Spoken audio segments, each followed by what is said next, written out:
بسم اللہ الرحمن الرحیم۔ کیا شکر کا موقع نہیں ہے کہ پروردگار تو نے 1 سال تک ہمیں زندہ رکھ دیا کہ ہم آج اس جگہ تک پہنچ جائیں؟ کتنے ایسے تھے جو اس فرش اعضا پر تھے، اب نہیں ہیں، کیا معلوم کس کے لیے کون سی چیز کب آخری بن جائے۔ یہ شکریہ کا موقع نہیں ہے؟ مالک تیرا شکریہ کہ تو نے ہمیں زندہ رکھا۔ پہلی چیز شکرن للہ، مجلس پڑھ کر کے اترو کہو شکرن للہ، نوحہ ختم ہو کہو شکرن للہ، مرثیہ ختم ہو، شور کرنے کی ضرورت نہیں ہے، دل میں انسان اس بات تو کہہ لے شکرن للہ۔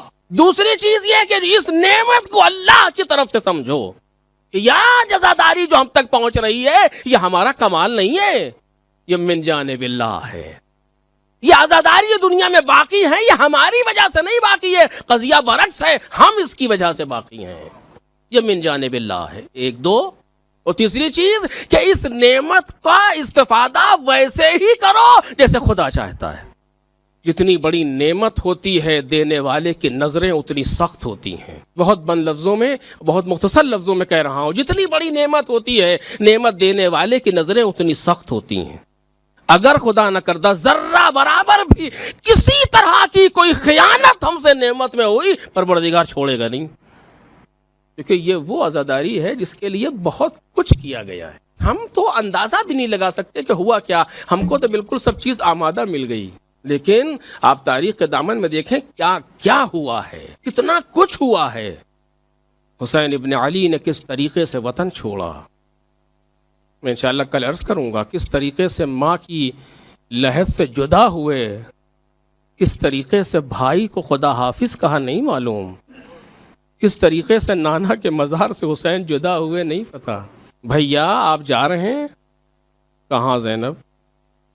اب وہ وقت آ گیا جس کا میں نے وعدہ کیا تھا، بھیا میں بھی چلوں گی، تمہارے شوہر عبداللہ ہیں، کل عرض کروں گا انشاءاللہ۔ ایک ایک سامان سفر حسین، ہر انسان جس کا نام جانے والوں میں کتنا خوش ہے کہ ہم مولا کے ساتھ جا رہے ہیں، ہم آقا کے ساتھ جا رہے ہیں۔ آج بھی آپ دیکھیں، آج بھی جسے عزاداری کا موقع مل جاتا ہے عجب سی خوشی ہوتی ہے۔ میرے مالک تیرا شکریہ کہ تو نے مجھے زندہ رکھا کہ ہم ایک مرتبہ اور یا حسین کہہ سکیں، ایک مرتبہ اور ہم یا حسین کہہ سکیں۔ ہم نے ایسے لوگوں کو دیکھا ہے کہ جن کے پاس ڈھنگ سے کھانے کے لیے نہیں ہے، لیکن وہ بھی تھوڑا تھوڑا رکھتے ہیں مجلس حسین، وہ بھی کچھ نہ کچھ جمع کرتے ہیں مجلس حسین کے لیے۔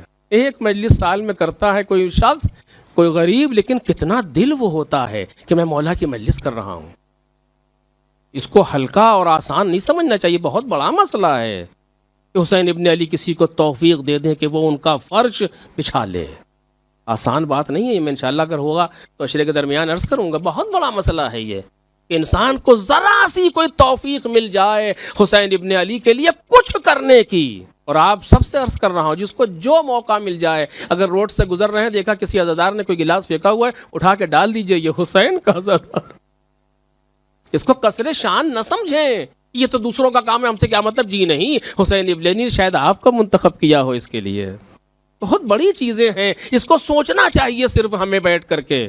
ایک شخص تھا، بس جلدی سے بات کو تمام کر رہا ہوں، ایک شخص تھا کہ جو ہر سال 10 دن عزائے حسین کا اہتمام کرتا تھا، بہت شان سے، اپنی حیثیت کے مطابق خوب اچھے انداز سے، نعوذ باللہ دکھانے کی بات نہیں کر رہا ہوں، شو آف کی گفتگو نہیں کر رہا ہوں، لیکن ایک دل ہے جو حسین ابن علی کے لیے مچلتا ہے۔ کچھ کریں، کیسے کریں یہ ایک الگ موضوع ہے، ابھی اور انشاءاللہ کچھ کریں۔ اپنے گھر میں عزاداری کرتا تھا 10 دن باقاعدہ۔ 1 سال اس کے حالات بہت خراب ہوئے، علماء نے لکھا ہے اس کو، حالات بہت خراب ہوئے، یہاں تک کہ اب کچھ نہیں رہ گیا، گھروں کی چیزیں بیچ کر کے کھانا پانی ہو رہا ہے گھر کا۔ 3 لوگ ہیں گھر میں، میاں بیوی ایک بیٹا۔ دیکھا تو شوہر گھٹنوں میں سر ڈالے ہوئے بیٹھا ہے۔ بیوی نے پوچھا کیا ہوا؟ کہا تمہیں نہیں معلوم کیا ہوا؟ کہا آخر بتاؤ۔ کہا پتہ نہیں، تو محرم کا چاند نکلنے والا ہے۔ کہا ہر سال ہم اس طریقے سے فرش عزائے حسین بچھاتے تھے، اس طریقے سے مجالس عزا کرتے تھے، اس سال کیا کریں گے؟ کہا لوگوں کو پتہ ہے کہ ہمارے پاس کچھ نہیں ہے تو نہیں کریں گے۔ کہا لیکن دل کیسے مانے؟ اتنا مجبور ہو گیا میں کہ کچھ نہیں کر سکتا امام حسین کے لیے. اب تو قرض بھی لینے کے لیے ہمت نہیں پڑتی کسی کے پاس, اتنا زیادہ مقروض ہوں, کیا کروں. اسی میں سوچ رہا ہے, رونا پیٹنا, عجب سی کیفیت ہے, نہ کھانا اچھا لگتا ہے نہ پانی اچھا لگتا ہے. جب بیوی نے بہت زیادہ اپنے شوہر کو مغموم دیکھا, خدا رحمت کرے ایسی بیویوں پر. حسین ابن علی کے سلسلے میں ایسی بیویاں بہت ہیں تاریخ میں. جب بیوی نے دیکھا کہ میرا شوہر بہت زیادہ غمزدہ ہے, کہ ایک چیز ہمارے پاس ہے, اسے بیچ لو. کہا کون سی چیز ہے؟ کوئی چیز تم نے ہم سے چھپا کے رکھی ہوئی؟ کہا نہیں, تم کو پتا ہے. کہا کیا؟ کہا یہ بیٹا.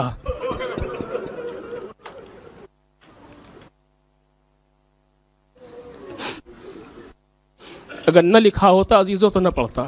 کہا یہ بیٹا, میں نے 18 سال بڑی محنت سے پالا ہے اسے, لیکن مولا کے لیے جا بیچاؤ, اسے غلام بنا کر کے جا کے بیچاؤ. پرانا لباس, ساری چیزیں اس کو اس غلام کے طریقے سے بنائیں. کیسے کیسے بیچو؟ ہمت نہیں پڑتی کسی کو اس طرح سے جا کر کے بیچاؤں. کیسے, کیا کہوں بچے سے, کیا کہوں؟ کہ تم نہ کہو ہم کہیں گے. اللہ, کیسی ماں ہے. کہ تم نہ کہو ہم کہیں گے.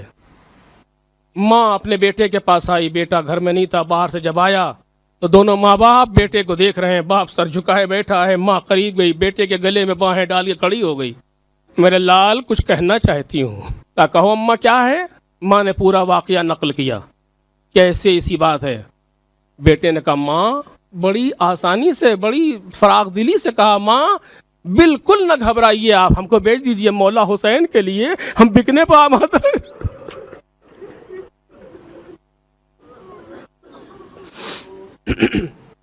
مشکل سے 2 منٹ.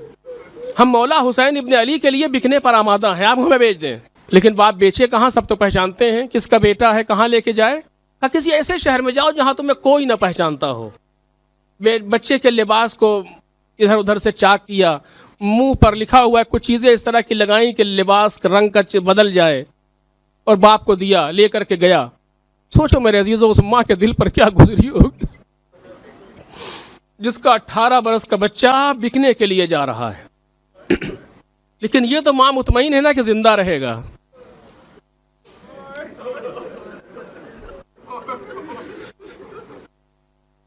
باپ لے کر کسی دوسرے شہر میں گیا, کسی دوسری جگہ گیا کہ جہاں پر کوئی اسے نہ جانتا ہو.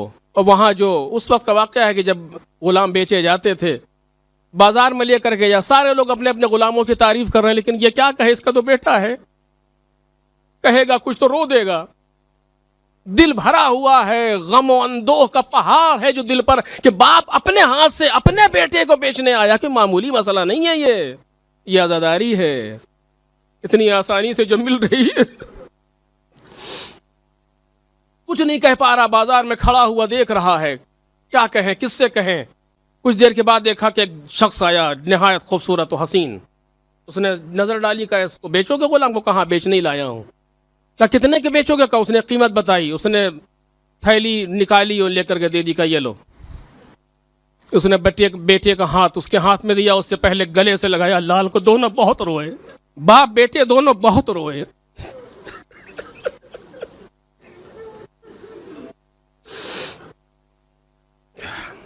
دے دیا اس کے ہاتھ میں, وہ لے کر کے چلا.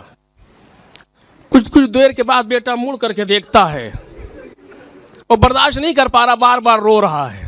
جب کچھ دور چلے گئے تو اس آنے والے نے پوچھا کہ یہ بتاؤ کہ کیوں رو رہے ہو, کیا پریشانی ہے؟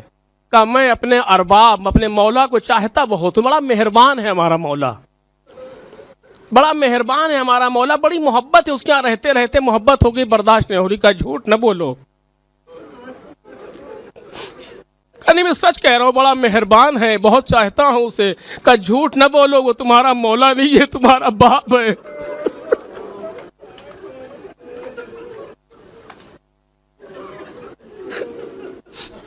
وہ تمہارا ارباب تمہارا کوئی اور نہیں ہے, تمہارا باپ ہے. وہ اس نے مجھ سے غلط کہا ہے کہ خرچ سفر تمام ہو گیا لہٰذا بیچ رہا ہوں, وہ میری عزاداری کے لیے بیچ رہا ہے.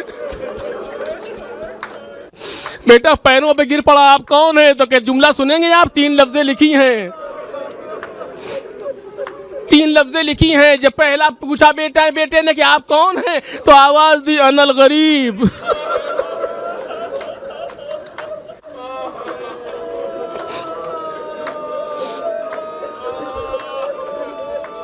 انا الغریب انا العطشان انا المظلوم، میں غریب ہوں، میں پیاسا ہوں، میں مظلوم ہوں، میں حسین ابن علی ہوں۔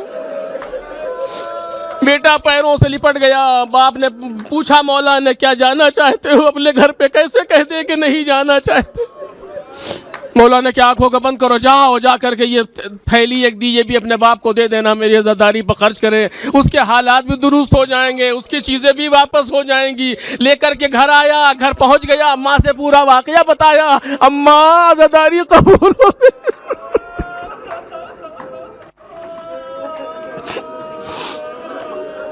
مولا نے چشم زدن میں اسے گھر واپس کر دیا، گھر پہنچ گیا، باپ ابھی نہیں آیا ہے۔ کچھ دیر کے بعد جب باپ وہ ظاہری راستوں سے ہوتا ہوا آیا، جب دق الباب کیا تو دروازہ کچھ بیٹے نے کھولا۔